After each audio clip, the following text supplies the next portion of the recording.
क्या है, हम जानते हैं कि होप इज़ द वर्ड जिसके ऊपर पूरी ज़िंदगी रिलाई कर रही होती है एक इंसान की।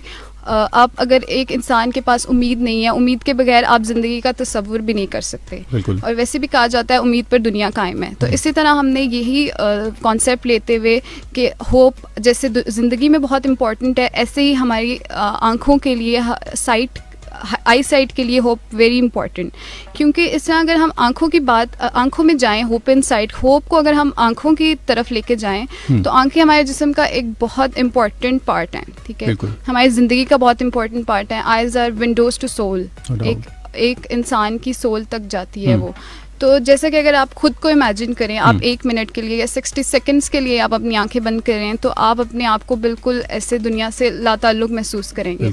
आप बिल्कुल दुनिया की रंगीनियाँ नहीं देख सकते। आप अपनी लाइफ के सारे जो जितने भी वर्क हैं, जो जॉब करते हैं, आप अपनी लाइफ में कोई भी चीज़ जो साइटेड इतने व्यूज़ हैं वो नहीं देख सकते। अल्लाह ताला ने इस दुनिया में इतना कुछ बनाया, आप उस चीज़ से महरूम रह जाते हैं।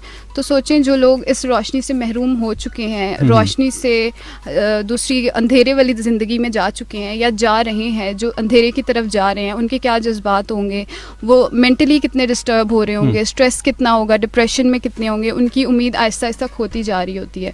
इसलिए हमने इस तरह का टॉपिक चूज़ किया है ताकि ऐसे लोगों को उम्मीद दिलाएं, उम्मीद की एक किरण भी उनके लिए बहुत ज़्यादा उनको उनकी ज़िंदगी की तरफ वापस लेके आ सकती है। और hope in site is basically उन्हीं लोगों के लिए है जो अपनी नज़र आहिस्ता आहिस्ता खोते जा रहे हैं और उनको हमने उम्मीद दिलानी है। जैसे एज एन ऑप्टोमेट्रिस्ट ये मेरी ड्यूटी है, मेरा फ़र्ज़ है, और मैं अपने काम से और अपनी कॉम्पिटेंसी से मैं और उन लोगों को इस तरह जोश दिलाऊं, उनके अंदर ये जज्बा पैदा करूं कि अभी भी उनकी बहुत ज़िंदगी है, जितनी उनकी नज़र रह गई है उसको भी बेहतर बनाया जा सकता है। उसको बहुत सारे ज़राए हैं जो हमारी फील्ड में हैं जिसको हम उनके ऊपर यूज़ करके और अपनी स्किल से उनको उनकी ज़िंदगी की तरफ, उनकी ज़िंदगी की तरफ वापस ला सकते हैं। और ये हमारा एज एन ऑप्टोमेट्रिस्ट फ़र्ज़ भी है कि हम उन्हें उम्मीद दिलाएं और अपनी कोशिश से और उनकी लगन से उनको ज़िंदगी की तरफ दोबारा वापस लेके आएँ, वो अपनी ज़िंदगी इंडिपेंडेंटली भी रन कर सकें और अपनी जॉब्स करके अपने घर वालों की ज़िंदगी भी चला सकें। अच्छा, ये तो है कि डिजीज़ के साथ अगर ऐसा होता है कि आप अंधेपन की तरफ जा रहे हैं, लेकिन क्या अब तक ऐसी भी जिद्दत आ चुकी है कि बाय बर्थ अगर किसी के साथ कुछ ऐसे इश्यूज़ हैं, प्रॉब्लम्स हैं, तो उसका भी कोई सोल्यूशन हो या उसका भी कोई ट्रीटमेंट बाकायदा? बाय बर्थ बहुत सारी ऐसी डिजीज़ेज़ हैं जिनके बहुत से ट्रीटमेंट हैं। अब अगर हम इस होप इन साइट से निकल के अब थोड़ी सी साइड पे जाएं, लाइक हमारे बहुत से बच्चे हैं जो ऐसे पैदा होते हैं। एक डिज़ीज़ होती है जिसका नाम होता है कैटरैक्ट, ठीक है। कैटरैक्ट होता है, उसमें क्या होता है, जब बच्चा पैदा होता है तो कैटरैक्ट वाइट कलर का लेंस के अंदर ओपेसिटी आ जाती है जिसकी वजह से उसको शुरू से ही नज़र नहीं आ रहा होता। लेकिन इस तरह अब इतना ट्रीटमेंट इटसेल्फ इतना आसान हो गया, एनेस्थीसियाज दे के तकलीफ़ भी नहीं होती इंसान को और उसका ऑपरेट हो जाता है। तो इसी तरह हम लोगों के पास इतनी सारी इंस्ट्रूमेंट्स आ गए हैं, इतनी डेवलपमेंट आ गई है। अब कैटरैक्ट है, उसका ऑपरेट करते हैं, उसके बाद 10 ईयर्स तक जाके उसका लेंस इम्प्लांट कर देते हैं और बच्चा बिल्कुल ठीक हो जाता है। मतलब कि वो भी एक बाय बर्थ डिजीज़ थी लेकिन उसको हम ठीक कर लेते हैं। मतलब इतनी ज़्यादा एडवांसमेंट आ गई है, बहुत सारे इंस्ट्रूमेंट्स इस तरह के आ गए हैं कि अब हम विदाउट इंसीजन दिए भी आइज़ में हम जो है बहुत सारे ट्रीटमेंट्स लेज़र्स के थ्रू कर सकते हैं। हम बहुत सारे लाइक लेज़र्स के थ्रू बहुत ट्रीटमेंट हो रहे हैं जिसकी वजह से होता है कि स्टिच नहीं लगता, आपको कॉस्मेटिक प्रॉब्लम नहीं होती, पेशेंट भी सेटिस्फाई रखता है कि मेरा कॉस्मेटिक कोई इशू नहीं आया। ऑफ कोर्स गर्ल्स को बहुत ज़्यादा होता है कि हमारी आइज़ ठीक रहे, ये वो, तो वो स्टिच का जो एक मार्क रह जाता है। अब तो इतनी ज़्यादा एडवांसमेंट आ गई है इंस्ट्रूमेंटेशन में कि अब वो भी लेज़र के थ्रू होने लगी हैं सब चीज़ें। लाइक रिफ्रैक्टिव सर्जरी हो गई, आपने ग्लासेस यूज़ करने की भी अब ज़रूरत नहीं है, आप रिफ्रैक्टिव सर्जरी करवाएं, लेज़र करवाएं और विदाउट ग्लासेस आपकी आई साइट ठीक हो सकती है। यानी कि जो लोग जिनकी नज़र कमज़ोर हो चुकी है उनके लिए एक वाज़े उम्मीद की किरण जो है वो नज़र आना शुरू हो चुकी है। सिद्रा, आप ये बताइएगा कि वैसे तो बहुत सारी बीमारियां हैं जो अंधेपन का सबब बनती हैं, लेकिन इस आगाही मुहिम में आप ये बताइएगा कोई ऐसी बीमारी जिस पे बहुत ज़्यादा जोर दिया गया हो? बिल्कुल, ऐसी बहुत सारी डिजीज़ेज़ हैं कि जिन्हें अगर टाइम पे डायग्नोज ना किया जाए, जिनकी तशख़ीस वक्त पे ना की जाए तो इवेंचुअली अंधेपन में वो कन्वर्ट हो जाती हैं।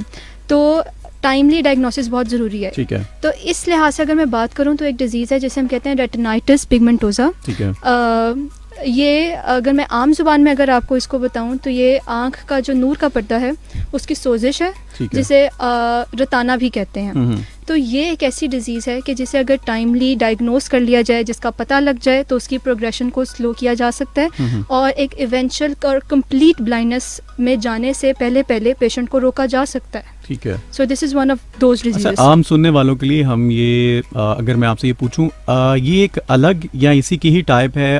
अमूमन आपने सुना होगा जी आंखों में मोतिया उतर आया, जी जी, ये अलग टाइप है? नहीं, इंटायरली डिफरेंट है। मोतिया इज समथिंग एल्स। इसे हम आम जुबान में नाइट ब्लाइंडनेस भी कहते हैं, ठीक है। जो जिन लोगों को रात को नज़र नहीं आता है। ठीक है। मोतिया कैटरेक्ट होता है, जो ठीक है। कि हमारी आंख में एक पार्ट होता है जिसे हम कहते हैं लेंस। ठीक उस है। लेंस के ओपेसिफिकेशन या कि उस लेंस में जब आपको उसमें डेवलपमेंट प्रॉब्लम क्रिएट होने लग जाए तो उसकी वजह से जो लाइट पास नहीं होती है और आपको नज़र नहीं आता, that is something else.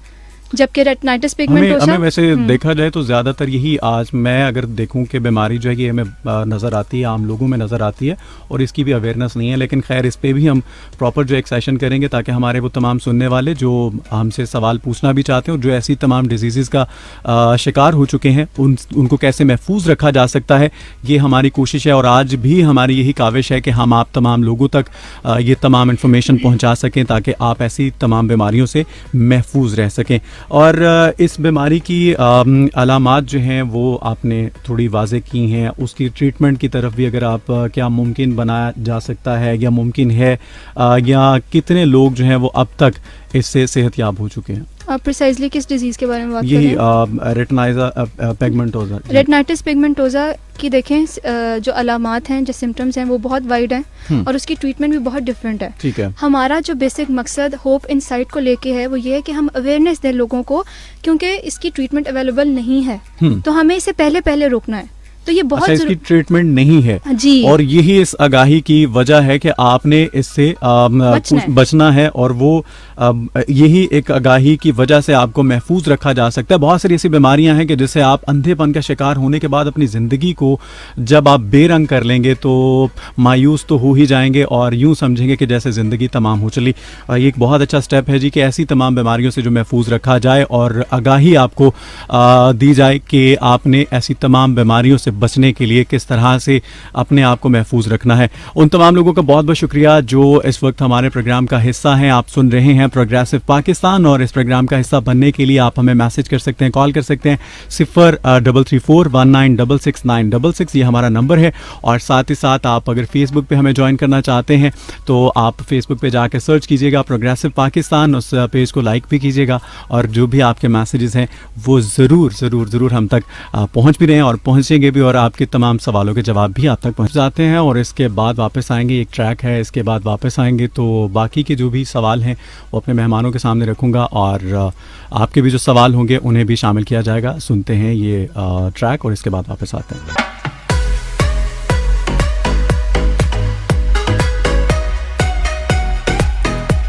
Welcome back जी, आप सुन रहे हैं प्रोग्राम प्रोग्रेसिव पाकिस्तान, मुझे आतिफ खान कहते हैं और आज एक बहुत ही अहम टॉपिक जिस पे हम बात कर रहे हैं, होप इनसाइट। बेसिकली हम उन तमाम लोगों के लिए आज आगाही मुहिम है ये हमारे रेडियो की तरफ से, ताकि आप लोगों को ये अंदाज़ा हो सके कि अंधेपन की कौन सी ऐसी बीमारियां हैं जिसकी वजह से आप अंधेपन का शिकार हो सकते हैं, कौन सी ऐसी बीमारियां, उन बीमारियों से बचा कैसे जा सकता है। एक बहुत ही अहम बीमारी की जिसका लोगों को शायद इल्म नहीं है, लोग इस बारे में इतना अवेयर नहीं हैं, जानते नहीं हैं और इससे कैसे बचना है, कैसे महफूज रहना है।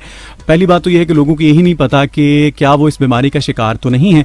खुदा न खासा अगर ऐसी बीमारी का आप शिकार हैं तो कौन सी ऐसी अलामात हैं जो आप पे ज़ाहिर होंगी और आपको पहली ही फुर्सत में अपने डॉक्टर के पास जाना है और जाके आपने बताना है कि ये अलामात हैं जो जिनका मुझे सामना है और काइंडली मेरी रहनुमाई फरमाइए और आपकी रहनुमाई की जाएगी और आपको बताया जाएगा कि आप इससे कैसे महफूज रह सकते हैं। मैं रुकैया की तरफ बढ़ूँगा और रुकैया आप मुझे ये बताइएगा रेटिनाइटिस पिगमेंटोसा ये है क्या बेसिकली, और ये सबब किन चीज़ों का बनता है, क्योंकि हमने इस चीज़ को डिफ़ाइन करना है। ये जिस तरह आपने बताया कि एक ऐसी बीमारी है कि जिसका इलाज मुमकिन नहीं है, तो मैं चाहूँगा हमारे सुनने वाले जो हैं वो इसको बड़े ध्यान से सुने ताकि उनको इससे फ़ायदा हो और वो जान पाएँ कि ये बीमारी जो है क्यों होती है, क्यों, किस चीज़ का मौजब बनती है और इससे कैसे बचा जा सकता है। जी। Yes, it is very important कि आपको पता हो कि ये बीमारी है क्या। रेटिनाइटिस पिगमेंटोसा बेसिकली एक इनहेरिटेड डिजीज़ है जिसे हम कहते हैं मौरूसी बीमारी है एक, और ये बाय बर्थ होती है। अच्छा। तो ये मौरूसी बीमारी है, तो फैमिली टू फैमिली रन कर रही होती है। बेसिकली ख़ानदान में ये चल रही होती है बीमारी, लाइक पेरेंट्स को है तो आगे उनके बच्चों में जाएगी ये बीमारी। तो एक गलत कॉन्सेप्ट जो हमारे आवाम में भी पाया जाता है और हमारे मेडिकल कुछ स्टूडेंट्स या कुछ मेडिकल फील्ड्स हैं इनमें भी पाया जाता है कि ये वालिदैन से ही बच्चों में मुंतकिल होती है।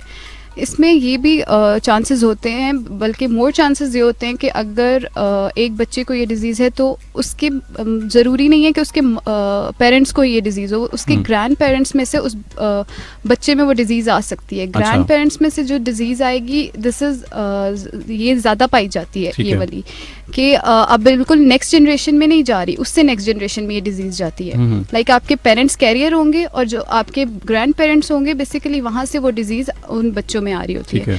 तो सबसे पहली बात तो ये कि फैमिली में रन कर रही होती है, तो इसीलिए इसका एक प्रॉपर ट्रीटमेंट भी नहीं है। तो ज़रूरी नहीं है कि पेरेंट्स से बच्चों में जाए, ग्रैंड पेरेंट्स से भी नेक्स्ट जनरेशन में जा सकती है। तो नेक्स्ट इसका ये है कि क्या सबब क्या बनता है इस रेटिनाइटिस पिगमेंटोसा का। बेसिकली ये जेनेटिक डिजीज़ है, तो जीन्स में म्यूटेशंस, जिसे हम कहते हैं जीन्स में चेंजेस आ जाती हैं।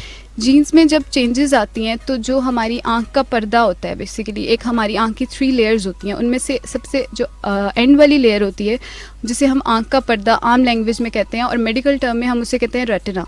रेटिना जो होता है उसको जो इन्फॉर्मेशन जीन ने देनी होती है, वो जीन में चेंजेस आने की वजह से वो इन्फॉर्मेशन थोड़ी सी ख़राब जाती है रेटिना तक, यानी आँख के पर्दे तक। तो आँख के पर्दे ने क्या करना होता है, जो लाइट बाहर से हमारी आँख में जाती है उसको उसने परसीव करना होता है और उसको ब्रेन पे लेके जाता है, वहाँ से उसके थ्रू ब्रेन में जाना होता है और वहाँ पे इमेज बनता है उस चीज़ का जो हम देख रहे हैं और फिर हमें वो चीज़ नज़र आती है। बेसिकली इम्पॉर्टेंट है कि हमारा रेटिना इज़ वेरी इंपॉर्टेंट कि हम क्या देख रहे हैं। हम देखते ही तब है जब हमारा रेटिना नॉर्मल होता है, यानी आँख का पर्दा। तो जब ये जीन्स में चेंजेस आती हैं तो उसकी वजह से आँख का पर्दा ख़राब हो जाता है। किस तरह से ख़राब होता है कि उसके ऊपर काले या भूरे रंग के, ब्लैक या ब्राउन कलर के स्पॉट्स बन जाते हैं। वो स्पॉट्स बेसिकली उनको मेडिकल टर्म में हम पिगमेंट्स कहते हैं, ठीक है। वो रेटिना के ऊपर बन रहे हैं, आँख के पर्दे के ऊपर बन रहे हैं जीन्स में चेंजेस आने की वजह से। तो इस नाम की बेस पे इस डिजीज़ का नाम है रेटिनाइटिस पिगमेंटोसा, क्योंकि वो पिगमेंट्स बन रहे हैं और वो पिगमेंट्स के अंदर की जो अंडरलाइंग नर्व सेल्स होते हैं जिन्होंने ब्रेन तक मैसेज लेके जाना होता है साइट का, वो सेल्स डैमेज हो जाते हैं, जिसकी वजह से वो लाइट को परसीव नहीं कर सकते जो आ रही होती है और उस जगह से नज़र आना बंद हो जाता है। तो इस तरह से आहिस्ता आहिस्ता ये सेल्स पड़े होते हैं सराउंडिंग में रेटिना की। तो जो साइड की फील्ड होती है ना, सारी की सारी जो साइड से चीज़ें नज़र आ रही होती हैं एक इंसान को सामने देखते हुए, वो साइड वाली जो उसकी आई साइट है वो चली जाती है और सिर्फ दरमियान वाली रह जाती है उसकी आई साइट, ठीक है। तो जो जैसे एक सुरंग में से वो देख रहा होता है, लाइक आप फॉर एग्जांपल रात की, क्योंकि ये नाइट ब्लाइंडनेस की डिजीज़ है, यानी रात को उसको नज़र नहीं आता, रात को नज़र नहीं आता।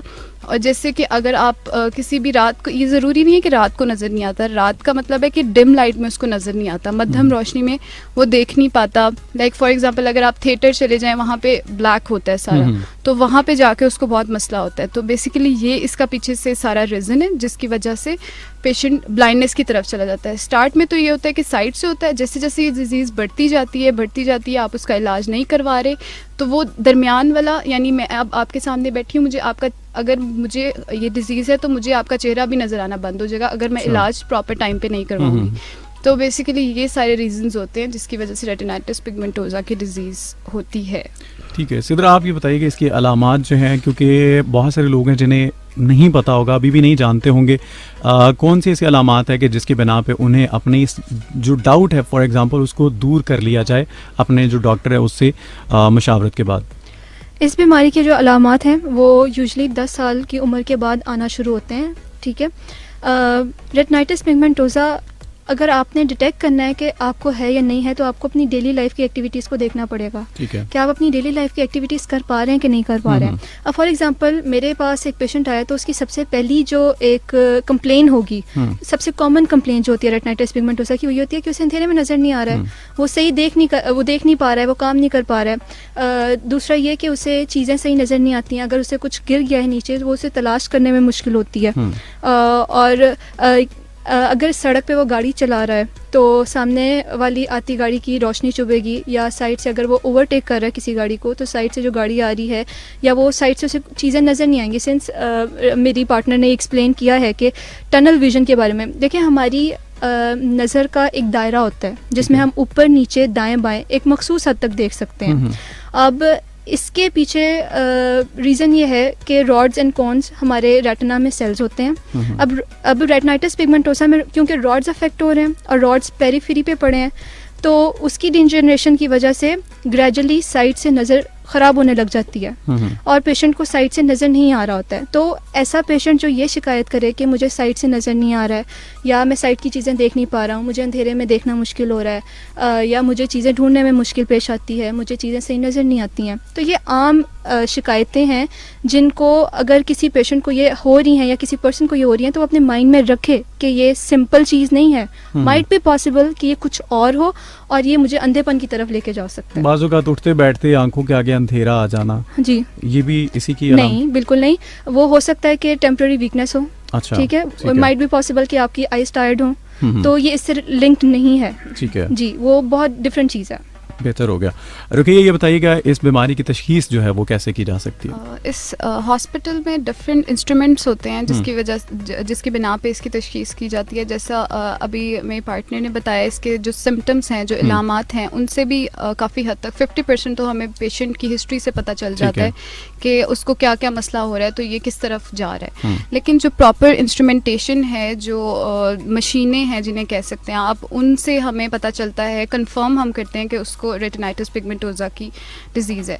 तो बेसिकली हमने क्या करना होता है, हमने पीछे पर्दे का मुआयना करना होता है। उसके लिए हम कुछ ड्रॉप्स यूज़ करते हैं, आई में डालते हैं, उससे आँख की जो पुतली होती है सामने वाली, वो थोड़ी फैल जाती है, जिसकी वजह से हम एक मशीन के थ्रू, जिसे हम ऑफ्थेल्मोस्कोप कहते हैं या बायोमाइक्रोस्कोपी, जो स्लिट लैम्प के थ्रू की जाती है, 2 इंस्ट्रूमेंट्स हैं, मेडिकल टर्म्स में इनके नेम्स हैं, इनके थ्रू लाइट जाती है, वो जब पुतली फैल जाती है तो आराम से हमें अंदर का सारा व्यू नज़र आ जाता है। तो वो जो आँख के पर्दे के ऊपर मसला हुआ होता है, जो धब्बे पड़े होते हैं, तो वो हमें नज़र आ जाते हैं। तो 70% हमें यहाँ पता चल जाता है कि इसे क्या कौन सी डिजीज़ होगी। सेकेंड ऑप्शन हमारे पास होता है, जैसे कि इन्होंने बताया कि जो आँख का हमारी एक मखसूस दायरा होता है देखने वाला, ठीक है। अब वो जब वो पेशेंट कहता है कि मुझे साइड से नज़र नहीं आ रहा, ठीक है, अब हमने उसकी वो दायरा चेक करना है, उसे हम कहते हैं विजुअल फील्ड।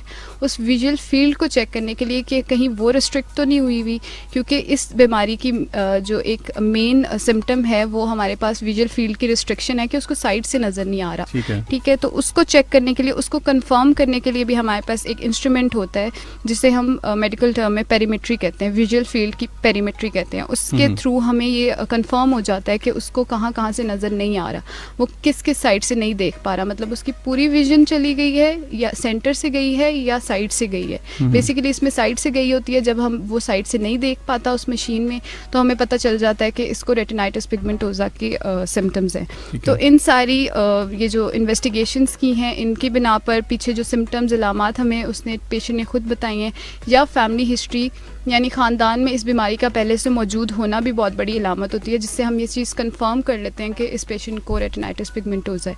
इस तरह से हम इसकी तशख़ीस तो क्या अभी तक आप जिस तरह कह रही हैं कि इलाज मुमकिन नहीं हुआ, किसी हद तक तो कुछ इलाज शायद इसका किया जाता हो, या उस पेशेंट को किस तरह से ट्रीट किया जाता है? बिल्कुल 100% इसका हम नहीं कह सकते। आज की तारीख में कोई इस तरह की मेडिसिन या इस तरह का कोई भी ऑपरेट आप कह लें वो नहीं है जिससे 100% इस दोबारा से उसकी आईसाइट वापस लाई जा सके। लेकिन एज एन ऑप्टोमेट्रिस्ट हमारी फील्ड में बहुत सारी ऐसे ऑप्शंस हैं, बहुत सारी ऐसी ट्रीटमेंट नहीं कह सकते आप, उसको मैनेजमेंट कह सकते हैं। हम पेशेंट को ऐसे मैनेज कर देते हैं कि वो अपनी लाइफ जो है, जो उसकी रह गई है, जो उसकी रेजिडुअल विजन है, जो रेजिडल साइट है जो रह गई है उसको इतना अच्छा कर दें कि वो अपनी लाइफ अच्छे से गुजार सके।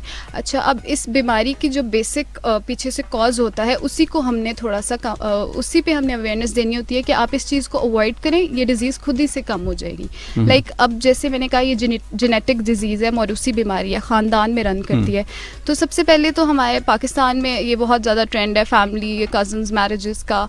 तो बेसिकली ये होता है कि जेनेटिक डिजीज़ है तो ये फैमिली में रन करती है। सबसे पहले हमने अवेयरनेस ये देनी है अपनी आवाम को कि जो ये डिज़ीज़ है फैमिली में रन करिए तो आप अवॉइड करें। अगर आपकी फैमिली में ये पहले से मौजूद है तो आपके जो नेक्स्ट जनरेशन आएगी, जो बच्चे आएंगे, उनको बाय बर्थ ही एग्जामिनेशन पे रखें, डॉक्टर्स पे विज़िट करवाएं ताकि उनको अगर ये डिज़ीज़ हुई है तो पहले से अर्ली डायग्नोज हो जाए, अर्ली उसकी तशख़ीस हो जाए ताकि हम उसका properly at the correct time हम उसका मैनेजमेंट उसकी स्टार्ट कर सकें ताकि वो ब्लाइंडनेस की तरफ ना जाए। ठीक है। तो अगर नहीं भी अगर आपके ख़ानदान में है तो आप इस चीज़ को अवॉइड करें। जब एक चीज़ है, एक अलमिया है कि ये डिज़ीज़ फैमिली में रन कर रही है, आपकी अगली जनरेशन सफ़र कर सकती है, तो कज़न्स मैरिजेस को अवॉइड करें। ये तो हमारे इस्लाम में भी है, बहुत से लोगों को मे भी ना पता हो कि हमारी दीन में भी ये चीज़ कही गई थी। 1400 साल पहले इस चीज़ को कन्फर्म किया गया था कि कबाइल से बाहर निकल कर शादियाँ करें। तो ये चीज़ की अवेयरनेस बहुत ज़रूरी है, इस चीज़ को नेगेटिव नहीं लेना चाहिए और पॉजिटिवली इस चीज़ को अवॉइड करें। एक तो ये चीज़ आ जाती है कि आप ये थोड़ा सा इस चीज़ पर अवॉइड करें। सेकंड जो हमारे पास इसका आ जाता है वो आता है वाइटामिन्स। वाइटामिन्स जो होते हैं हमारी बॉडी, पूरी बॉडी के लिए वाइटामिन्स इंपॉर्टेंट है, लेकिन हमारी आइज़ के लिए जो वाइटामिन इंपॉर्टेंट है वो वाइटामिन ए और ई है, the most important vitamins for I. तो बेसिकली क्या होता है कि विटामिन की सप्लीमेंटेशन से भी हम इस डिज़ीज़ को ख़त्म नहीं कर सकते। हम इस डिज़ीज़ की जो रफ्तार है, जो प्रोग्रेशन हो रही है कि मतलब वो ब्लाइंडनेस की तरफ जाता जा रहा है, उसको कम कर सकते हैं। और वो कैसे, लेकिन इसकी भी एक लिमिट है, मतलब एक एज है जहाँ तक ये फ़ायदा देगी। लाइक अगर ये जो डिज़ीज़ है उसकी इलामात ज़ाहिर होती हैं 10 साल, जब बच्चा 10 साल का हो जाता है ना तब उसकी ये सिम्टम्स इस डिज़ीज़ के पता चलते हैं, उससे पहले नहीं पता चलते हमें। ठीक है, यानी तो, उस बीमारी का शिकार वो पहले भी हो सकता है लेकिन अलामात जो है वो ये डिज़ीज़ ही बाय बर्थ है। ठीक है, तो 10 साल के बाद जो है वो जाहिर होना शुरू हो जाता है। 10 साल के बाद जाहिर होती हैं। तो अगर तो उसका डायग्नोज जो है वो 7, 8, 10 ईयर्स तक हो गया है तो वाइटामिन फ़ायदा देंगे। उस वक्त अगर आपको पता चल गया इसको ये डिज़ीज़ है, आप उसको वाइटामिन दे दें, वो पीछे जो सेल्स हैं उसकी डिजनरेशन को कम कर देंगे ताकि रेटिना या आंख का पर्दा मज़ीद ख़राब ना हो, या मज़ीद ख़राब हो भी रहा है तो वो स्लो डाउन हो जाए प्रोसेस, ताकि वो जल्दी ब्लाइंडनेस की तरफ या जल्दी कम नज़र की तरफ ना जाए। तो वाइटामिन्स भी वाइटामिन ए और ई हम देते हैं सप्लीमेंट्स, वो भी एक एज लाइक तक देते हैं कि अगर जल्दी डायग्नोज हो गया तब इसका फ़ायदा है। अगर वो बहुत ज़्यादा लाइक 40 ईयर्स तक आया है आपके पास, 30 ईयर्स तक आया है, यानी कि उसकी पेरिफेरल भी सारी चली गई है, विजन सेंटर वाली विजन भी जाने वाली है, तो उसका तो कुछ फ़ायदा ही नहीं है। तो इसीलिए इम्पॉर्टेंट है कि आप अर्ली एग्जामिनेशन करवाएं। ये तो वैसे भी है कि हर लाइक नॉर्मल पर्सन है उसको भी मैक्सिमम 2 ईयर में एक दफ़ा आई साइट चेक करवानी चाहिए। अपना पूरा फंडस एग्जामिनेशन पीछे से सारा एग्जामिनेशन करवाना चाहिए ताकि अगर कोई भी डिजीज़ है उसको टाइमली डायग्नोज किया जाए और टाइमली उसको ट्रीट किया जाए, उसके प्रोग्नोसिस अच्छे आते हैं, लाइक उसको ठीक तरीके से आप ठीक कर सकते हैं। तो इसकी दूसरी जो है हमारे पास एक ऑप्शन है सप्लीमेंटेशन, यानी वाइटामिन हम दे के इसकी प्रोग्रेशन को कम कर सकते हैं। ठीक हो गया। ओके, ठीक है। सिद्रा, आप मुझे ये बताइएगा मज़ीद इसमें इसको इलाबोरेट करना चाहिए। जी, I would like to add couple of points है। देखें, अब एक पर्सन है उसमें ये डिजीज़ मौजूद है, कुछ ऐसे असबाब हैं जिन्हें हम रिस्क फैक्टर्स कहते हैं जो कि उस सिचुएशन को वर्स कर सकते हैं, ख़राब कर सकते हैं। मुझे लगता है कि उन पे बात करना बहुत ज़रूरी है क्योंकि वो बहुत कॉमन है हमारी सोसाइटी में। अब इनमें सबसे कॉमन रिस्क फैक्टर्स आते हैं स्मोकिंग, ठीक है, सिगरेट नोशी, ड्रिंकिंग, अल्कोहल की कंजम्पशन, ड्रग्स इनटेक, मतलब ये कि मंशियात अगर कोई पर्सन लगे हुए हैं या वट एवर, तो उस चीज़ को अगर आप इन सारे फैक्टर्स को अपनी लाइफ में से कट डाउन कर दें तो इस डिज़ीज़ की प्रोग्रेशन स्लो डाउन हो सकती है। देखें, हमारे पास इसका ट्रीटमेंट नहीं है, अभी तक तो नहीं है, तो बहुत ज़रूरी है कि हमारी जो विजन है तो उसको प्रिजर्व किया जा सके, उसे बचाया जा सके। तो ये रिस्क फैक्टर्स अपनी लाइफ में आप मॉनिटर करें कि आप कहीं इन सब में इन्वॉल्व तो नहीं हैं। तो ये बहुत इम्पॉर्टेंट है कि आप ये रियलाइज़ करें। नंबर 1। नंबर 2, मुझे ऐसा लगता है कि जब एक पर्सन है, स्पेशली ये बात मैं उन लोगों के लिए करना चाहती हूँ जो अभी अपनी विजन की लास्ट स्टेज पे हैं। अगर कोई मेडिसिन, किसी किस्म की कोई ऐनक, किसी किस्म का कोई ऑपरेशन आपकी आई साइट को ठीक नहीं कर पा रहा है, ठीक है, ऐसे लोगों को हम लो विजन की कैटेगरी में लेते हैं, ठीक है। अब रेटिनाइटिस पिगमेंटोसा के रिगार्डिंग मैं 2-3 बातें लो विजन के पेशेंट्स या पर्सनस को मैं बताना चाहूँगी, क्योंकि मैं ऑप्टोमेट्रिस्ट हूँ, मैं उम्मीद हूँ अपने मरीज़ों के लिए, स्पेशली उन मरीज़ों के लिए जो कि लो विजन के हैं, जिनके पास अब फर्दर कोई चांस नहीं है। तो इस तरह के पेशेंट्स में हम लाइफस्टाइल मॉडिफिकेशंस, मतलब ये कि उनकी माहौल में तब्दीली करके, उनकी लाइटिंग चेंज करके, उन्हें फ़िल्टर्स, मतलब ये कि रंगीन ऐनक दे के, उन्हें पी कैप्स या टोपियों का इस्तेमाल रिकमेंड करके हम ग्रेजुअली उन्हें इस तरफ लेके आ सकते हैं कि अभी भी आप एक इंडिपेंडेंट और एक भरपूर ज़िंदगी गुजार सकते हैं। आप अपने प्रोफेशन को भी लेके चल सकते हैं, आप अपने घर को भी लेके चल सकते हैं। तो बहुत ज़रूरी है कि पेशेंट की विल पावर हो और बहुत ज़रूरी है कि हम उनकी हेल्प करें, तो मामला बेहतर हो सकते हैं। कल की आगाही मुहिम में आप इसी पे जोर देना चाह रहे हैं। चलें जी, अल्लाह पाक इसमें आपको कामयाब करे। और वो तमाम लोग जो हमें सुन रहे थे, उम्मीद करता हूँ कि उन्हें कुछ ना कुछ सीखने को ज़रूर मिला होगा। इंसानी आँख, ये बिनाई, ये नज़र, ये कितना अहमियत का हामिल है हमारे लिए। और अगर आप तसव्वुर कीजिए कि आपको नज़र आना खुदा न खास्ता बंद हो जाता है, तो आप ज़िंदगी को अपने हाथों से खुद यूँ समझिए कि खुदा हाफिज़ बोल रहे हैं, क्योंकि ज़िंदगी के रंग जब आप नहीं देख पाएंगे, आप ज़िंदगी को नहीं देख पाएंगे, आप वो तमाम तर काम जो आपको खुद अंजाम देना थे, आपको दूसरों के सहारे तलाश करना पड़े, तो फिर एहसास होता है बहुत सारी चीज़ों का। हमें तब एहसास होता है जब हम बहुत कुछ खो चुके होते हैं। आप तमाम का बहुत बहुत शुक्रिया, आप इस प्रोग्राम का हिस्सा रहे। और अभी भी जो आपके सवाल हैं वो आप हम तक पहुंचा सकते हैं, पूछिएगा ज़रूर, उनके जवाब आप तक पहुंचते रहेंगे। प्रोग्रेसिव पाकिस्तान सर्च कीजिएगा, मेरे ऑफिशियल पेज को लाइक कीजिएगा, और वहाँ जो सवाल होंगे उनको हम ज़रूर आप तक उनके जवाब जो हैं वो पहुंचाते रहेंगे। बहुत बहुत शुक्रिया, बहुत सा ख्याल रखिएगा। आतिफ खान को इजाज़त दीजिए, इंशाल्लाह मुलाकात होगी मंडे को 2 बजे। तब तक के लिए टेक केयर एंड अल्लाह हाफिज़।